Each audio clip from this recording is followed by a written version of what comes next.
Attention please.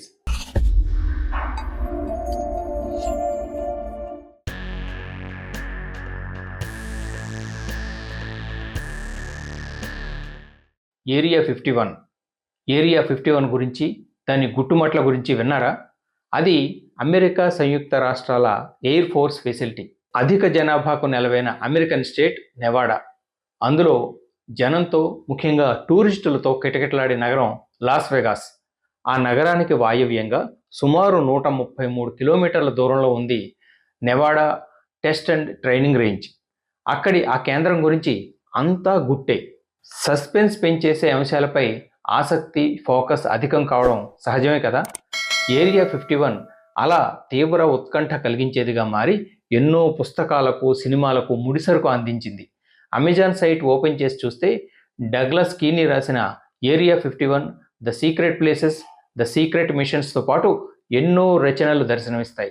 Julie Buxbaum పుస్తకం the area 51 files, storming area 51 horror at the gate, Robert Doherty రాసిన area 51 the truth, ఇంకా area 51 alliance, inside the real area 51, Annie Jacobsen hot seller area 51, ఇలా ఎన్నో కనిపిస్తాయి.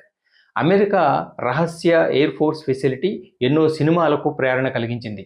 2015లో area 51 టైటిల్తోనే horror movie ఒకటి విడుదలైంది. 2011 సంవత్సరంలో 51 అనే థ్రిల్లర్లో కొంతమంది ఫ్రెండ్స్ అక్కడికి వెళ్ళినట్లు చూపించారు. గ్రహాంతరవాసం, టెక్నాలజీలపై బంకర్ ప్రాజెక్ట్ 12 అనే సైఫై హారర్ చిత్రం 2016లో వచ్చింది. ఏరియా 51 సందర్శిస్తుండగా ఇద్దరు మిత్రులు ఒక గ్రహాంతరవాసిని కలిసినప్పటి కామెడీ పౌల్ పేరిట 2011 సంవత్సరంలో వచ్చింది. ఏరియా 51 కేంద్ర బిందువుగా కొన్ని వీడియో గేములు పుట్టుకొచ్చాయి.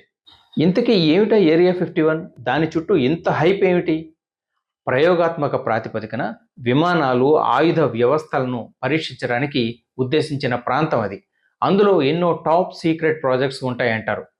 U2 ఆక్స్కార్ట్ గూఢచారి నిఘా విమానాల్ని అక్కడే అభివృద్ధి చేసినట్లు చెప్తారు. ఇదంతా ఒకవైపు. మరోపక్క ఏరియా 51 చుట్టూ రకరకాల ఊహాగానాలు వినిపిస్తుంటాయి. వాటిని తోసిపుచ్చుతూ ఆ కేంద్రాన్ని టెస్టింగ్, ట్రైనింగ్కే వినియోగిస్తున్నట్లు అమెరికా ప్రభుత్వం నమ్మబలుకుతోంది. ఏరియా 51కి రెస్ట్రిక్టెడ్ ఎయిర్ స్పేస్ ఉంది. ఏరియా 51నే Groom Lake, Paradise Ranch, Dreamland, Home Base, Watertown Strip, Homey Airport అని పిలుస్తారు. పౌర విమానాలను ఏరియా 51లోకి అనుమతించరు. అక్కడ అవి నిషిద్ధం. ఆ చుట్టుపక్కల భారీ భద్రతా వలయం ఉంటుంది. U2 స్పై ప్లేన్ని పరీక్షించడం కోసం 1955లో ఆ కేంద్రాన్ని ఏర్పరిచారు. ఎవరు అవునన్నా కాదన్నా నిజం ఏమిటంటే కొన్నేళ్లుగా అక్కడ వివిధ టాప్ సీక్రెట్ ప్రాజెక్ట్స్కి సంబంధించిన కార్యకలాపాలు గుట్టు చప్పుడు కాకుండా సాగుతున్నాయన్నది దృఢంగా వ్యాపించిన అభిప్రాయం.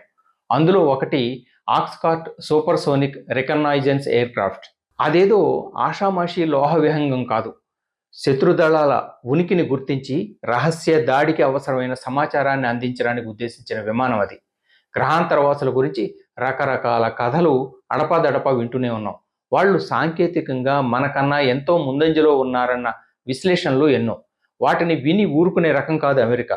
గుర్తు తెలియని ఆబ్జెక్ట్స్ పలానా చోట కనిపించాయని, యూఫోలు అలా కనిపించి ఇట్టే మాయమైపోయాయని ఎన్నో కథలు. గ్రహాంతరవాసులు నిజంగానే ఉన్నారా? ఎక్కడి నుంచో భూతలంపైకి వచ్చారా? ఎటువంటి సాంకేతిక పరిజ్ఞానం వినియోగించి ఇక్కడికి వచ్చి ఇట్టే ఎలా అమాంతం మాయమై వేరెక్కడికో వెళ్ళిపోతున్నారా? ఇటువంటివెన్నో ఇప్పటిదాకా ఇదమిద్దంగా జవాబు దొరకని ప్రశ్నలు. అలా ఎక్కడి నుంచో భూతలంపైకి వచ్చిపోతున్న వారి తరహాలోనే సాంకేతిక పరిజ్ఞానాన్ని అమెరికా ఒడిసిపట్టిందన్న అంచనాలున్నాయి. రివర్స్ ఇంజనీర్డ్ యూఫో టెక్నాలజీ ఒడిసిపట్టిన అమెరికా దాన్ని ఏరియా 51లో ప్రయోగాత్మకంగా పరీక్షిస్తున్నదన్న విశ్లేషణలు వెలుగు చూశాయి. అటువంటిదేమీ లేదని అమెరికా ఖండిస్తున్నా, ఫలానా పరీక్షలు చేపట్టారన్న క్లెయిమ్స్ని తోసిపుచ్చుతున్నా గుసగుసలు, ఊహాగానాలు ఆగడం లేదు. అనేక సినిమాలు, పుస్తకాల్లో ఏరియా 51 కేంద్ర బిందువై చివరికి సింబల్ ఆఫ్ సీక్రసీగా నిలబడిపోయింది. అక్కడ నిజంగా జరుగుతున్న పరీక్షలు ఏమిటో వెలుపలి ప్రపంచానికి తెలియదు. అమెరికా మిలిటరీ హిస్టరీలో ఇప్పటికీ అది అంతు చిక్కని మిస్టరీయే. మరో అంశంతో మళ్ళీ మీ ముందుకు వస్తాను. This is Balu Ekkaldevara signing off. నమస్తే.